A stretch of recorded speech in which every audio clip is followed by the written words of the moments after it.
Section 13. Vaisampayana said, Yudhisthira, having heard these words of Narada, began to sigh heavily, and O Bharata, engaged in his thoughts about the Rajasuya, the king had no peace of mind, having heard of the glory of the illustrious monarchs of old, and being certain about the acquisition of regions of felicity by performers of sacrifices in consequence of their sacred deeds, and thinking especially of that royal sage, Harishchandra, who had performed the great sacrifice, King Yudhisthira desired to make preparations for the Rajasuya sacrifice. Then worshipping his counselors and others present at this Sabha, and worshipped by them in return, he began to discuss with them about that sacrifice. Having reflected much, that King of Kings, that bull amongst the Kurus, inclined his mind towards making preparations for the Rajasuya. That prince of wonderful energy and prowess, however, reflecting upon virtue and righteousness, again set his heart to find out what would be for the good of all his people. For Yudhisthira, that foremost of all virtuous men, always kind unto his subjects, worked for the good of all without making any distinctions, indeed shaking off both anger and arrogance. Yudhisthira always said, Give on to each what is due to each, and the only sounds that he could hear were, Blessed be Dharma, blessed be Dharma.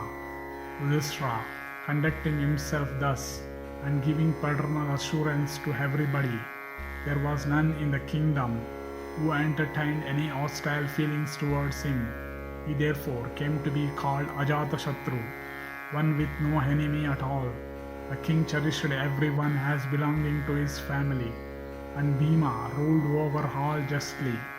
Arjuna, used to employing both his hands with equal skill, protected the people from external enemies, and the wise Sahadeva administered justice impartially, and Nakula behaved towards all with humility that was natural to him.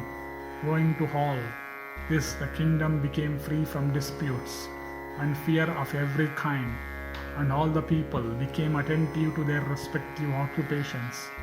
The rain became so abundant as to leave no room for desiring more, and the kingdom grew in prosperity, and in consequence of the virtues of the king, money lenders, the articles required for sacrifices, cattle rearing, tillage, and traders, all and everything grew in prosperity.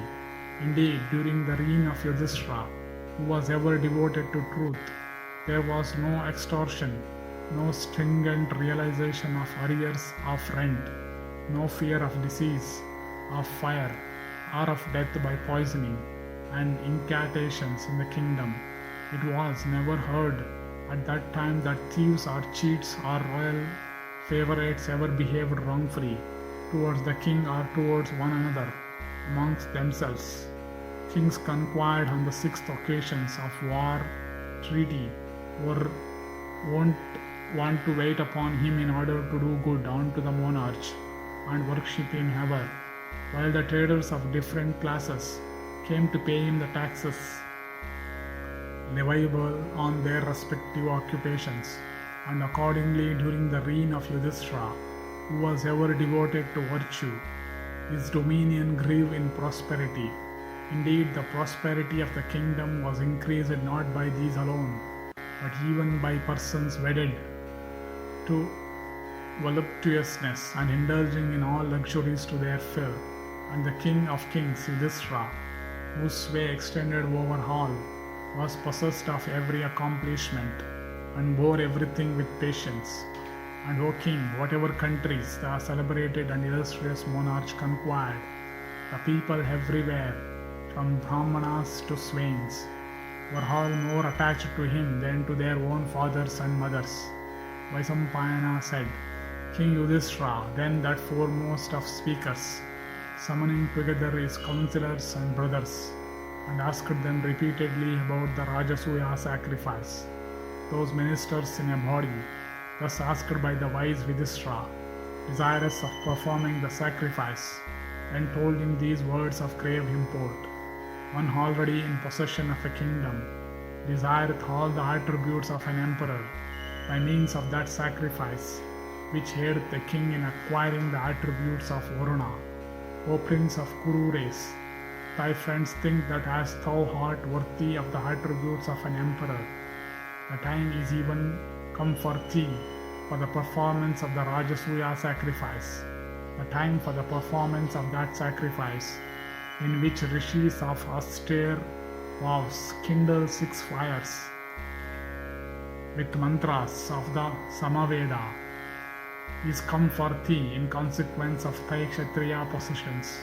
At the conclusion of the Rajasuya sacrifice, when the performer is installed in the sovereignty of the empire, he is rewarded with the fruits of all sacrifices, including the Agnihotra. It is for this that he is called the conqueror of all. Thou art quite able, O strong-armed one, to perform this sacrifice. All of us are obedient to thee. Soon will you be able to, O great king, to perform the Rajasuya sacrifice. Therefore, O great king, let thy resolution be taken to perform this sacrifice without further discussion. Thus spoke unto the king all his friends and counselors, separately and jointly. And O King Yudhisthira, that slayer of all enemies, having heard these virtuous, bold, agreeable, and weighty words of theirs, accepted them mentally, and having heard those words of his friends and counselors, and knowing his own strength also, the king, O Bharata, repeatedly thought over the matter. After this, the intelligent and virtuous Yudhisthira, wise in counsel, again consulted with his brothers, with the illustrious Ritvijas about him, with his ministers, and with Dhaumya and Dvaipayana and others. Yudhisthira said, How many this wish that I entertain of performing the excellent sacrifice of Rajasuya, that is worthy of an emperor, bear fruit in consequence of my faith and speech alone. Vaisampayana said, O thou of eyes like lotus petals, thus asked by the king, they replied at that time unto Yudhisthira, that just in these words, being conversant with the dictates of morality, thou art, O king, worthy to perform the grand sacrifice of Rajasuya. After the Ritvijas and Rishis had told these words unto the king, his ministers and brothers highly approved of the speech. The king, however, possessed of great wisdom, and with mind under complete control, actuated by the desire of doing good unto the world, again revolved the matter in his mind, thinking of his own strength and means, the circumstances of time and place, and his income and expenditure. For he knew that the wise never come to grief, owing to their always acting after full deliberation, thinking that the sacrifice should not be commenced, pursuant to his own resolution only. Yudhisthira, carefully bearing upon his shoulder the weight of affairs, thought of Krishna, that persecutor of all sinners, as the fittest person to decide the matter, inasmuch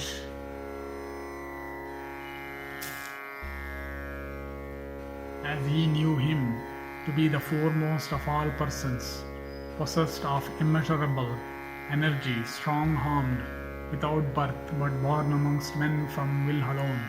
Reflecting upon his godlike feats, the son of Pandu concluded that there was nothing that was unknown to him, nothing that he could not achieve, and nothing that he could not bear. And Yudhisthira, the son of Pritha, having come to this settled resolution, soon sent a messenger unto that master of all beings, conveying through him blessings and speeches, such as one senior in age might send to one that is younger. And that messenger, riding in a swift car, arrived amongst the Yadavas and approached Krishna, who was then residing in Dwaravati. And Achyuta, Krishna, hearing that the son of Pritha had become desirous of seeing him, desired to see his cousin, and quickly passing over many regions, being drawn by his own swift horses, Krishna arrived at Indraprastha, accompanied by Indrasena, and having arrived at Indraprastha, Janardana approached Yudhisthira without loss of time, and Yudhisthira received Krishna with paternal affection, and Bhima also received him likewise. And Janardana then went with a cheerful heart to his father's sister Kunti and worshipped them with a reverence by the twins. He began to converse cheerfully with his friend Arjuna, who was overjoyed at seeing him, and after he had rested a while in a pleasant apartment and had been fully refreshed, Yudhisthira approached him at his leisure and informed him all about the Rajasuya sacrifice. Yudhisthira said, I have wished to perform the Rajasuya sacrifice. That sacrifice, however, cannot be performed by one's wishing alone to perform it. Thou knowest, O Krishna, everything about the means by which it may be accomplished. He alone can achieve this sacrifice, in whom everything is possible, who is worshipped everywhere, and who is the King of kings. My friends and counselors, approaching me, have said that I should perform that sacrifice. But O Krishna, in respect of that matter, thy words shall be my guide. Of counselors, some from friendship do not notice the difficulties, others from motives of self-interest say only what is agreeable. Some again regard that which is beneficial to themselves as worthy of adoption. Men are seen to counsel thus on matters awaiting decision. But thou, O Krishna, art above such motives. Thou hast conquered both desire and anger. It behoveth thee to tell me what is most beneficial to the world. Thus ends the 13th section in the Rajasuya Sabha Parva of the Sabha Parva.